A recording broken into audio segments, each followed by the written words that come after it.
Hi everyone. তাহলে হ্যালোঅ্যালকেন হ্যালোরিনে তোমাদের দুটো ডিপিপি সলিউশন করে দিয়েছিলাম, তার জন্য এটা লিখে লিখে আমি সলিউশন করছি না।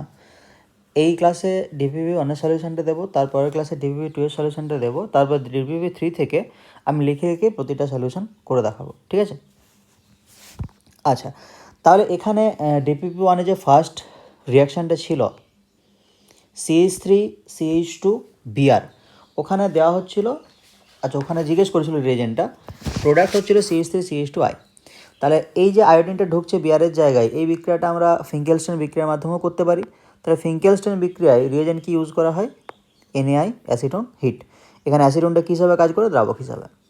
সেকেন্ড রিয়াকশান যেটা ছিল, এখানে রিয়াকশানটা একটু ভুল লেখা আছে, এটা হবে CH3CH ডবল বন্ড CH2, ঠিক আছে?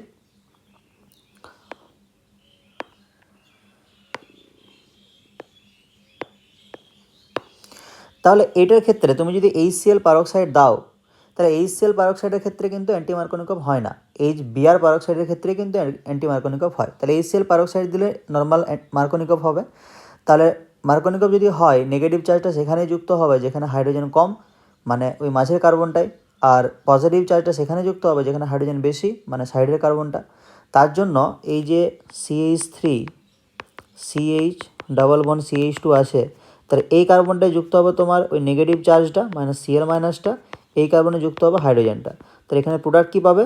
CH3 single bond CHBr, CHCl single bond CH3। আচ্ছা, যখন HBr পারক্সাইড দেবে অ্যান্টি মার্কনিকভ, তাহলে এই যে তুমি CH3CH ডাবল বন্ড CH2 লিখেছ, তার এই যে দ্বিবন্ধনযুক্ত কার্বনে যেখানে হাইড্রোজেনের সংখ্যা হচ্ছে দুটো, মানে হাইড্রোজেনের সংখ্যা বেশি, সেখানে অ্যাড হবে তোমার বেয়ার। আর এই যে যেখানে দ্বিবন্ধনযুক্ত কার্বন যেখানে হাইড্রোজেন কম, একটাই হাইড্রোজেন আছে, সেখানে যুক্ত হবে H, ঠিক আছে? তাহলে প্রোডাক্ট পাবে CH3CH2CH2Br। 3 নম্বর যে রিয়াকশানটা আছে CH3COOAg, ওখানে Br2 দিতে হবে, এটা Br লেখা হয়ে গেছে, Br2। আচ্ছা, একটা কথা বলে রাখি যে লেখার সময় দেখবে যে কিছু টাইপিং মিস্টেক বা প্রিন্টিং এরর হতে পারে, মানে এটা যখন প্যাডে লেখা হয় তখন কি হয়, অটোমেটিক্যালি ওই অ্যাপের গ্লিচের জন্য অনেক ওয়ার্ড উঠেনি, ঠিক আছে? তো যদি কোনো জায়গায় অ্যানোমেলি মনে হয় আমাকে জিজ্ঞেস করে নেবে, আমি বলে দেবো। তাহলে এখানে CH3COOAg, ওখানে Br2CCl4 দেওয়া আছে, তো হান্স ডিগার বিক্রিয়া এটা। তো এখানে কি হয়, COOAgটা বেরিয়ে জাস্ট একটা Br ঢুকে যায়। নেক্সট, কোনটির সাহায্যে অ্যালাইলিক ব্রোমিনেশন ঘটানো যায়? তাহলে এই যে তুমি HBr পারক্সাইড দিচ্ছ, তো এক্ষেত্রে কী হয়, H আর Br দুটোই ঢুকে যায় নাকি? এখানে অ্যালাইলিক বেঞ্জাইলিক কোনো কিছুর ব্যাপার বলা নেই, জাস্ট HBr অ্যাডিশনটা হয়। HO Br যখন তুমি দেবে তখন HO মাইনাস আর Br প্লাস এই দুটো ঢুকে যায়, ঠিক আছে? এখানেও অ্যালাইলিক বেঞ্জাইলিক ওসব কোনো ব্যাপার বলা নেই। দেখবে NBS আর HNu বা NBS পারক্সাইড যখন দেওয়া হয় তখন কিন্তু অ্যালাইলিক বা বেঞ্জাইলিক অবস্থানেই ব্রোমিনেশনটা হয়। তাহলে এখানে কী হবে, NBS HNu। 5 নম্বর, নিওপেন্টাইল অ্যালকোহলের সাথে HBr এর বিক্রিয়া। তাহলে নিওপেন্টাইল অ্যালকোহলের যে অক্সিজেনটা আছে সেখানে লোন পেয়ার আছে, এক্সট্রা ইলেকট্রন আছে, কাকে দেবে? H+কে দেবে। তাহলে H+কে যদি লোন পেয়ার দিয়ে দেয়, কি তৈরি করবে সেটা? OH2+। তাহলে এখান থেকে OH2+ জল হিসাবে যদি বেরিয়ে যায়, এই কার্বনটা কী হবে? পজিটিভ চার্জ, তাহলে কার্বনে পজিটিভ চার্জ হয়েছে। এরপরে যে কার্বনে পজিটিভ চার্জ হয়েছে তার পাশের কার্বনে যে 3টে মিথাইল আছে, এই 3টের মধ্যে তুমি যে কোনো একটা মিথাইলকে শিফট করাতে পারো। তার একটা মিথাইল শিফট করালে যে কার্বন থেকে শিফটিংটা করাবে সেই কার্বনে হবে পজিটিভ চার্জ। শিফটিংটা কেন করালাম? কারণ আমি এই যে কার্বোকেটানটা পেয়েছি, এটা দেখো 0 হাইপার কনজুগেশন, কিন্তু এখান থেকে যে কার্বোকেটানটা আমি পেলাম এটা হাইপার কনজুগেশন কটা পাওয়া যাচ্ছে? 8টা। তার জন্য আমি শিফটিংটা করিয়েছি। তাহলে আমি কার্বোকেটান নতুন একটা পেয়েছি, Br মাইনাস আছে, Br মাইনাসটাকে জাস্ট ওই পজিটিভ চার্জে অ্যাড করে দাও। তাহলে কী পাবো? 2 ব্রোমো 2 মিথাইল বিউটেন, ঠিক আছে? আচ্ছা, 6 নম্বর রিয়াকশান। তাহলে এখানে CH3CH2Cl Hg2F2 দেওয়া আছে। তাহলে এই বিক্রিয়াটার নাম কি? সোয়ার্টস বিক্রিয়া। তাহলে এখানে কী হবে, ওই Cl এর জায়গায় জাস্ট Fটা চলে আসবে। নেক্সট, সূর্যালোকের উপস্থিতিতে ক্লোরিনের সাথে মিথেনের বিক্রিয়া। তাহলে যত রকম বিক্রিয়াগুলো ছিল, সূর্যালোক বলো বা পারক্সাইড বলো, সবগুলো ছিল মুক্তমূলকের মাধ্যমে। তাহলে এখানে এই বিক্রিয়াটাও কী হবে? মুক্তমূলক প্রতিস্থাপন বিক্রিয়া হবে। আচ্ছা, 8এর কোশ্চেনটা, ডাইথাইল ব্রোমোমিথেন। তাহলে ব্রোমোমিথেন মানে কি? CH3Br, এটা ব্রোমোমিথেন।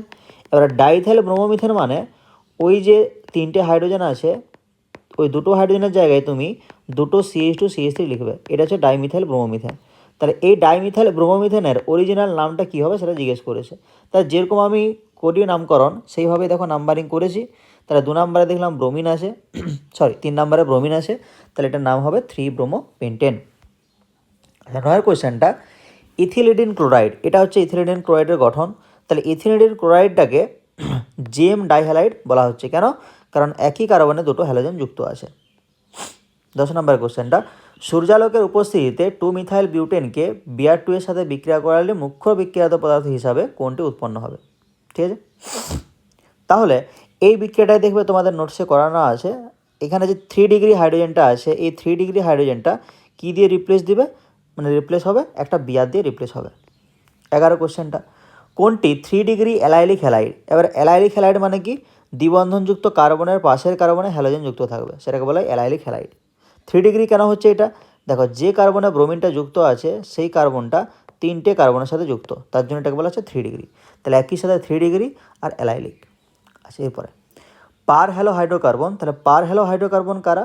যেখানে সমস্ত হাইড্রোজেনগুলোকে হ্যালোজেন দ্বারা প্রতিস্থাপিত করা হবে সেটাকেই পার হ্যালো হাইড্রোকার্বন বলা হয়। তাহলে এখানে দেখো CF3 CF2 CF3, তাহলে যখন হাইড্রোজেনগুলোকে ফ্লোরিন দিয়ে রিপ্লেস করা হয়ে গেছে সবগুলোকেই, তার জন্য এটাকে তুমি পার হ্যালো হাইড্রোকার্বন বলতে পারো।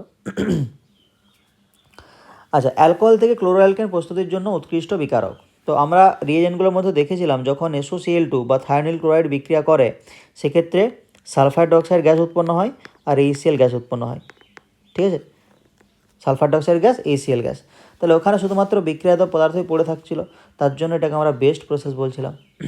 এরপরে 14টা পারক্সাইডের অনুপস্থিতিতে প্রোপিনের সাথে H-Br বিক্রিয়া।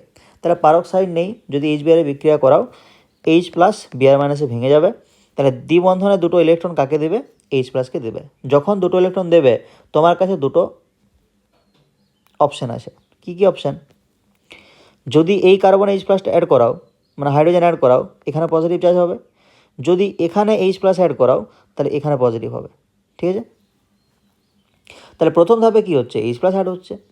আচ্ছা, 15টা পারক্সাইডের অনুপস্থিতিতে প্রোপিনের সাথে HCl এর বিক্রিয়া। তাহলে পারক্সাইড নেই, শুধুমাত্র প্রোপিন আছে আর HCl আছে।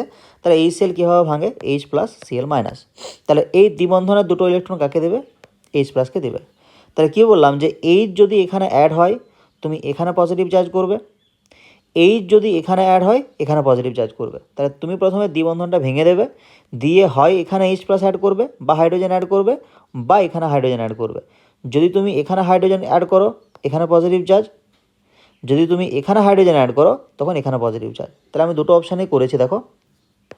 তাহলে দুটো অপশানের মধ্যে আমি দেখতে পাচ্ছি এই যে বাম দিকের অপশানটা এখানে 6টা হাইপার কনজুগেশন, ডান দিকের অপশানটা 2টো হাইপার কনজুগেশন। তাহলে তুমি কোনটা নেবে? এটা নেবে। ঠিক আছে, তাহলে এটাই তৈরি হবে। আচ্ছা, এরপরে লেভেল 2 এর যে প্রশ্নগুলো ছিল তার ফার্স্ট প্রশ্ন যেটা ছিল সেটা হচ্ছে তোমার একটা ডাইনের প্রশ্ন। ডাইন বলতে দুটো ডাবল বন্ড একসাথে আছে। ঠিক আছে, তাহলে এখানে তুমি যখন H+ দিচ্ছ তোমার কাছে 4টা অপশান আছে।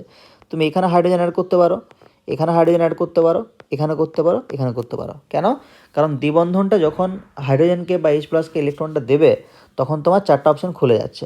এখানে H+ অ্যাড করো, এখানে পজিটিভ চার্জ, এখানে হাইড্রোজেন অ্যাড করো, এখানে পজিটিভ চার্জ, যদি এখানে হাইড্রোজেন অ্যাড করো এখানে পজিটিভ চার্জ, আর যদি এখানে হাইড্রোজেন অ্যাড করো এখানে পজিটিভ চার্জ। 4টা অপশান। তাহলে দেখো আমি 4টা অপশানই করেছি। যে কার্বনে হাইড্রোজেন অ্যাড করবে তার পাশের কার্বনটায় পজিটিভ চার্জ হবে। ঠিক আছে, এরপরে এখান থেকে দেখতে পাচ্ছি এই 2 নম্বর যে অপশানটা এটা দেখো সবচেয়ে বেশি স্টেবল, 6টা হাইপার কনজুগেশন তার সাথে রেজোনেন্স। ঠিক আছে, তাহলে আমি 2 নম্বর অপশানটা দেখো লিখেছি। তাহলে এখানে যেখানে পজিটিভ চার্জ আছে সেখানে Br- আমি যুক্ত করে দিয়েছি, তাহলে একটা প্রোডাক্ট পেয়েছি। আবার এই প্রোডাক্টটা দেখো রেজোনেন্স হতে পারে, আমি রেজোনেন্সটা দেখিয়েছি। কীভাবে রেজোনেন্স হতে পারে? দ্বিবন্ধনে দুটো ইলেকট্রন এখানে চলে গেল, ঠিক আছে, রেজোনেন্স হয়ে গেল। তাহলে তুমি এই কার্বোক্যাটায়নটা পেলে রেজোনেন্সের মাধ্যমে। তাহলে এখানে Br- অ্যাড হলো, তাহলে আমি এই প্রোডাক্টটা আর এই প্রোডাক্টটা পেতে পারি। ঠিক আছে, দুটো প্রোডাক্টের মধ্যে দেখো এখানে 0 হাইপার কনজুগেশন, এখানে 8টা হাইপার কনজুগেশন, কোনটা বেশি স্টেবল? এটা, তার জন্য এটাই হবে তোমার ফাইনাল প্রোডাক্ট। ঠিক আছে, আচ্ছা, নেক্সট যে রিয়াকশানটা বলা আছে যে কোন দুটি অ্যালকিন HCl এর সাথে বিক্রিয়ায় 2-chloro-1-methyl সাইক্লোহেক্সেন উৎপন্ন করে? 1 ক্লোরো 1 মিথাইল সাইক্লোহেক্সেন, মানে এই যৌগটা কোন ক্ষেত্রে উৎপন্ন হবে। তাহলে আমি আগেই বলেছি যে দ্বিবন্ধনযুক্ত কার্বনের ক্ষেত্রে তুমি দ্বিবন্ধনটা ভাঙবে যে কার্বনে হাইড্রোজেনটা যুক্ত হবে তার পাশের কার্বনে পজিটিভ চার্জ। তাহলে এই কার্বনে যদি হাইড্রোজেন যুক্ত হয় এই কার্বনে পজিটিভ চার্জ, এরকম কেসটা হয় আর কি। তাহলে সবগুলোর ক্ষেত্রে তুমি যদি ভেঙে দেখো, দেখতে পাবে এই প্রথম ক্ষেত্রে আর দ্বিতীয় ক্ষেত্রে, এই দুটো ক্ষেত্রে শুধুমাত্র ওই 1 ক্লোরো 1 মিথাইল সাইক্লোহেক্সেন তৈরি হচ্ছে, বাকি দুটোর ক্ষেত্রে কিন্তু হচ্ছে না। ঠিক আছে, 3 নম্বরের যে কোশ্চেনটা আছে সেটা লেভেল 1-এর যে 5 নম্বর কোশ্চেন সেটাই। আর 4 নম্বর কোশ্চেনের ক্ষেত্রে ওই যে HCl এর সাথে ZnCl2 বিক্রিয়া হয়, এটা মনে রাখবে যে 2 degree 3 degree alcohol generally SN1 এর মাধ্যমে যায়, আর 1 ডিগ্রি অ্যালকোহল জেনারেলি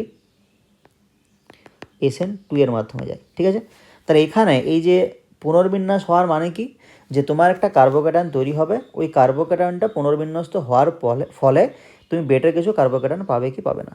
ঠিক আছে, তো এই যে ফার্স্টের উদাহরণটা আছে এটা নিওপেন্টাইল অ্যালকোহল, তাই তো, নিওপেন্টাইল অ্যালকোহল। তো ওখান থেকে ওটা যদিও 1 ডিগ্রি অ্যালকোহল, কিন্তু তুমি যদি এখানে মিথাইল শিফট করাও, তোমার ছিল 0 হাইপার কনজুগেশন, তুমি ওখান থেকে পাচ্ছ 8টা হাইপার কনজুগেশন, অনেক বেশি স্টেবল। এরপরে তারপরের যে উদাহরণটা আছে, এখানে তুমি যদি 3 ডিগ্রি কার্বোক্যাটায়ন তৈরি হয়েছে, যদি তুমি মিথাইল শিফট করাও ফায়দা কিছু হবে না, ওই 6টা হাইপার কনজুগেশন ছিল, ওখানে 6টা হাইপার কনজুগেশনই থাকবে বা তার চেয়ে কম থাকবে হয়তো। ঠিক আছে, তাহলে এটা শিফটিং করি আমার লাভ নেই। এটাও আমার 3 ডিগ্রি SN1 যাবে, এটাও শিফটিং করে লাভ নেই, কারণ বেটার কিছু কার্বোক্যাটায়ন তুমি পাবে না। তাহলে এখানেও শিফটিং হবে না, এখানেও শিফটিং হবে না, শিফটিং হচ্ছে না মানে পুনর্বিন্যাস হচ্ছে না। এবারে এই যে অ্যালকোহলটা আছে এটাও 1 ডিগ্রি, আমরা জানি জেনারেলি 1 ডিগ্রি অ্যালকোহলগুলো সব SN2 এর মাধ্যমে যায়, কিন্তু আমি প্রথমটার ক্ষেত্রে SN1 কেন করে দিলাম, কারণ SN1 করলে দেখো 0 হাইপার কনজুগেশন থেকে তুমি 8টা হাইপার কনজুগেশনে পৌঁছে যাচ্ছ, তার জন্যই করলাম। এটার ক্ষেত্রে তুমি যদি SN1 করতে চাও তাহলে প্রথমে তুমি এই কার্বোক্যাটায়নটা পাবে, এই কার্বোক্যাটায়নটা যদি পাও তোমার কাছে এই অপশানটা খোলা থাকছে যে এই পাশের যে হাইড্রোজেনটা আছে এটাকে তুমি শিফট করাতে পারো।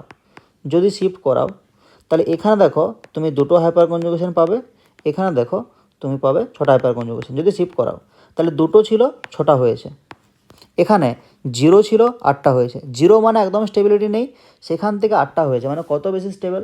তার জন্যই ওটা আমি SN1 করিয়েছি, আর এখানে SN1 করাইনি, কারণ 2টো থেকে 6টা পাচ্ছি স্টেবিলিটি বেশি, কিন্তু অতটাও বেশি না। ঠিক আছে, তাহলে DPP1 এই সলিউশনটা আজকে দিলাম, একটু পরে আমি DPP2 সলিউশনটা দিচ্ছি। ঠিক আছে, ওকে, থ্যাংক ইউ।